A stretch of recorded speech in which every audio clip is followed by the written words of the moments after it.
Hello comic book fans, your pal David here to give you guys some more comic reviews. First up is Dial H, issue number 2.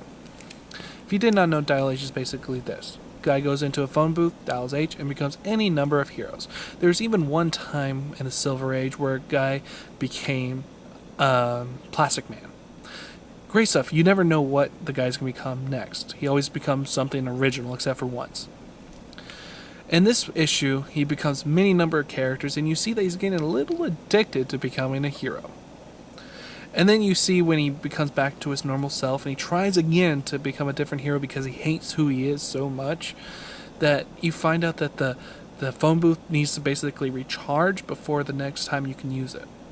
Some really cool stuff. The writer definitely does set limits for everything in this book, which I really like. And then you meet the villain. The villain basically is a very intelligent guy. And you actually have to read his stuff sometimes a couple times to get really what he is saying. Really intelligent. But there was one point in there where you see Dial H, he became this awesome character called Iron Slug.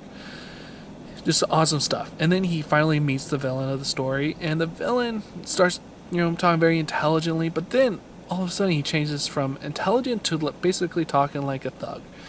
And I was seeing that, or I was reading that, and I was just like, wait, what happened to this character? And even the Dial H guy, Nelson, he even said to himself, what's going on? I thought this guy was intelligent. Now he's talking like a thug. Really, really good stuff. Now the artwork basically is something you would see out of a Tim Burton type thing. If Tim Burton was to write and do art for a comic, this would be it. Not to say it's bad, but it's a very fine taste that you have to know what you're getting yourself into. I'm going to give Dial H a 3 out of 5. Just a very decent book. I'm definitely going to be picking up issue number 3 when it comes out. Next up is Earth 2. If you did not know, Alan Scott is the gay character that DC has been saying the last month. And the thing I like about this thing is that when they introduce Alan Scott's sexuality into the book, it feels very loving to his mate and just perfect. I just like how they just did that. They made it feel all mature, and you didn't feel like it was forced at all. Interesting thing, James Robinson, the writer of Earth 2, has stated that Alan Scott's sexuality is not going to be a main part of him, but it's going to be a trait. And that who he is what we've seen before, and he's still going to be that same guy. He's just going to be gay, and that's going to be his trait, and the whole book's not going to be about him being gay, which I love that part about it. And then most of the book is about Jay Garritt. Jay Garritt's the Flash, and you see how he becomes the Flash, and you see his new outfit. I love his new outfit. I love how they integrated that cap thing that he wore previously in the previous DC universe, and just made it all brand new. And I love the stripe that they have going around him. How, if you notice, it winds into his leg, and just really cool stuff.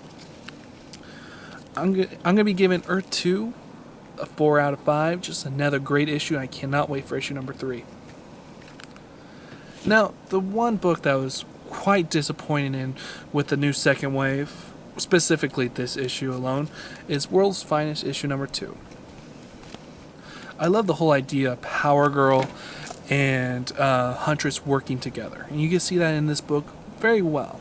The parts I did not like was you get to see a battle going on in the present time between the two of them versus this I think it's radioactive something, probably radioactive man, and you can see them fighting each other, and kind of made me a little bored reading it.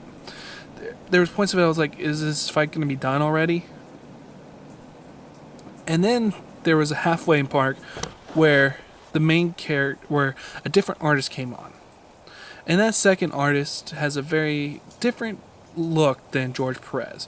And it was kind of off-putting for me.